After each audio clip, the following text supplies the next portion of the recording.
Corona के बाद पहली बार रेलवे की माल ढुलाई में गिरावट देखने को मिली है। जून के दौरान रेलवे के जरिए करीब 12.3 करोड़ टन की माल ढुलाई हुई है, जो कि 2022 के जून में हुई माल ढुलाई के मुकाबले करीब 2% कम है।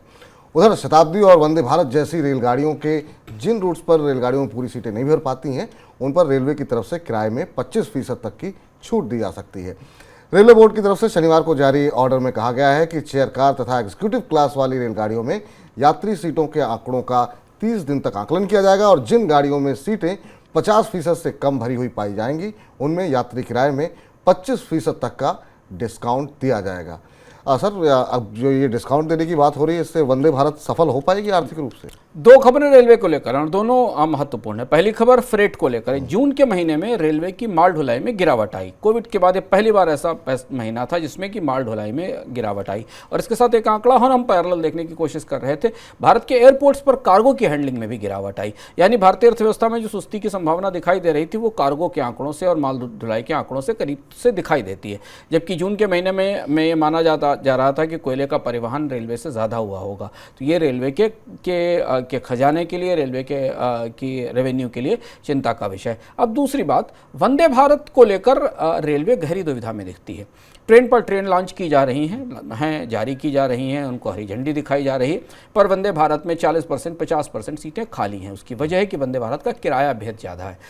आमतौर पर जिन रूट्स पर या जिन सेक्शंस पर वंदे भारत चलाई जा रही हैं, उसी रूट पर चलने वाली जो दूसरी सुपरफास्ट ट्रेनें हैं, उनसे इसके किराए काफ़ी ज़्यादा है। लगने वाले समय में 1 घंटे 45 मिनट की बचत होती है। और इस तरह से वंदे भारत तो अच्छी और नई सुविधा होने के बावजूद भी ट्रेन की इकोनॉमिक्स में, टैरिफ की इकोनॉमिक्स में या फेयर की इकोनॉमिक्स में नॉन कॉम्पिटिटिव सी हो रही है। यानी इस पूरी सेवा को इसकी लागत ज़्यादा होने के कारण, किराया ज़्यादा होने के कारण उतना समर्थन नहीं मिल रहा और मजबूरी में इस नई सेवा पर टिकट की दरें घटाने की कोशिश की जा रही, तैयारी की जा रही। और ऐसा इसलिए है ताकि वंदे भारत को किसी तरह आकर्षक बनाया जा सके।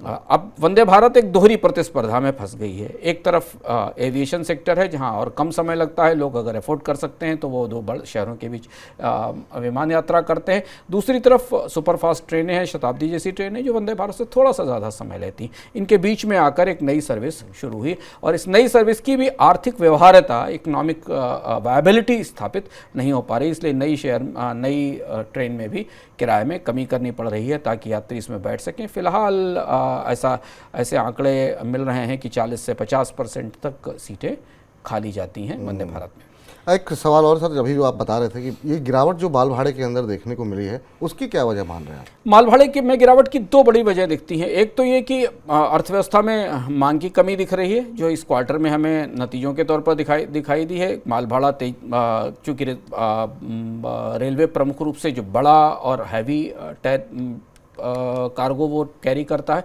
और दूसरा हमें ये भी दिखता है कि जो बंदरगाहों पर माल की ढुलाई, उसमें भी कमी आई है और उसका असर भी हमें रेलवे के कार्गो के ट्रैफिक में गिरावट के तौर पर दिखता है। अगली तिमाही, 2 तिमाही महत्वपूर्ण है रेलवे के लिए, रेलवे के खजाने के लिए, क्योंकि बिजी सीज़न, जैसे ही बारिश खत्म होगी बिजी सीज़न शुरू होगा और उस बिजी सीज़न में सितंबर से लेकर दिसंबर तक अगर रेलवे को बेहतर माल भाड़ा मिलता है तो रेलवे की बैलेंस शीट थोड़ी सी बेहतर स्थिति में आ सकती है। नहीं तो इस साल रेलवे के खजाने पर निगाहें रहेंगी बजट आते समय।